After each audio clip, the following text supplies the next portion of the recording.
Habitants du quartier, chalands, étudiants ou encore touristes, ce sont des milliers de personnes qui quotidiennement passent à son pied.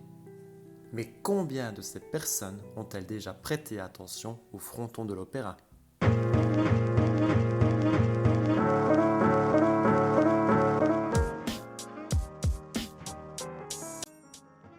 Fait surprenant, ce fronton est méconnu des Liégeois. Un front quoi? Oui, un fronton.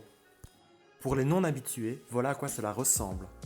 Cet élément architectural, on le retrouvait systématiquement sur les temples de la Grèce antique.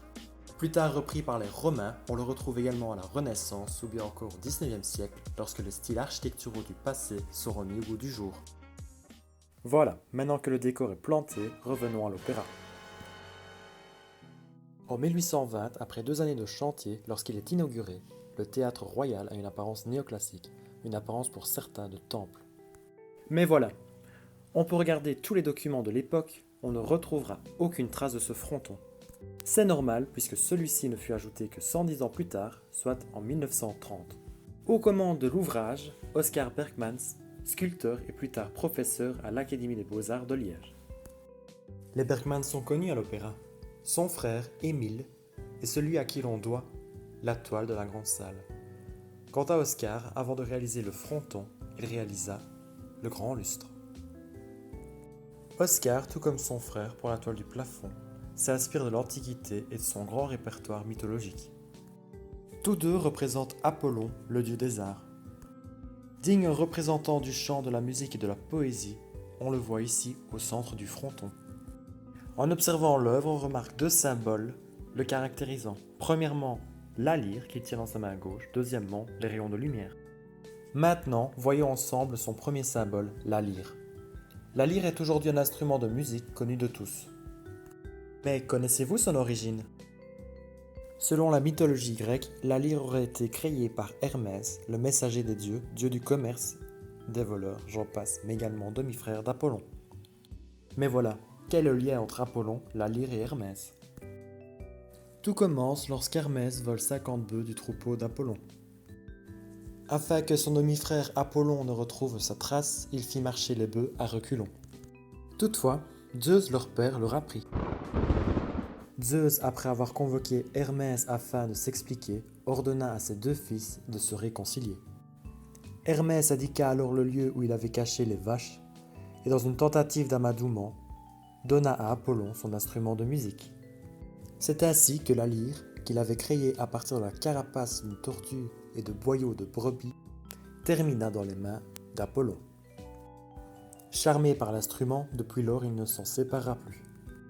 À droite d'Apollon, Vénus, ou Aphrodite pour les Grecs, déesse de l'amour et de la beauté.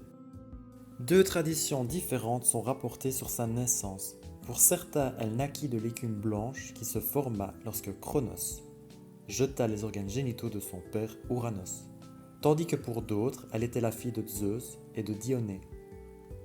D'une beauté inégalable, elle se vantait de pouvoir rendre n'importe qui amoureux. Déesse du désir et de la fertilité, elle connut une vie amoureuse mouvementée. Elle eut des liaisons avec Hermès, Dionysos, Poséidon ou encore Arès avec qui elle eut Eros. Eros ou Cupidon pour les Romains, ici représenté à ses côtés. Bien souvent représenté sous la forme d'un ange, il a parfois l'apparence d'un enfant de 4 à 8 ans. Symbole de l'amour et des amoureux, il est souvent représenté avec son arc et un carquois rempli de flèches. Celles-ci, censées représenter les pointes du désir, sont responsables du fameux coup de foudre. Ici, dans le fronton, il n'est pas représenté avec son arc. Toutefois, il est bel et bien représenté aux côtés de sa mère, la déesse Vénus. Vous le savez, Vénus déesse de l'amour, mais l'amour sous toutes ses formes, également l'amour qu'une mère peut porter à son enfant.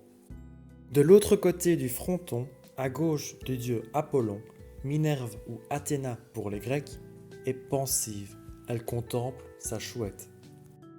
Comme pour Vénus, plusieurs légendes retracent les origines d'Athéna. Je vous propose de découvrir la plus célèbre de celles-ci. Ouranos, oui, souvenez-vous, il donna naissance à Vénus. Il aurait prévenu Zeus qu'un enfant de Métis réussirait à le détrôner. Dès que celle-ci fut enceinte, Zeus décida de l'avaler afin de contrer le destin. Mais voilà, quelques mois plus tard, il se mit à avoir de terribles maux de tête. Et il demanda à Héphaïstos, son fils et dieu de la forge, de lui fendre le crâne. À la surprise générale, une femme guerrière, parée d'une lance et d'un bouclier, jaillit. C'était Athéna. Déesse de la guerre, de la sagesse, de la raison, elle est également la protectrice des artistes, poètes et philosophes. Dans le fronton de l'opéra, la déesse apparaît sans son armure et sans son bouclier, mais seins nus. À ses côtés, sa chouette, symbole de la connaissance et de la sagesse.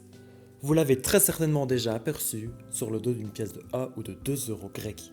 Minerve, Apollon, Vénus ou encore Cupidon, voilà, je ne pense avoir oublié personne. Et maintenant que le tour des présentations est fait, pourquoi ne pas se rendre sur place pour les observer?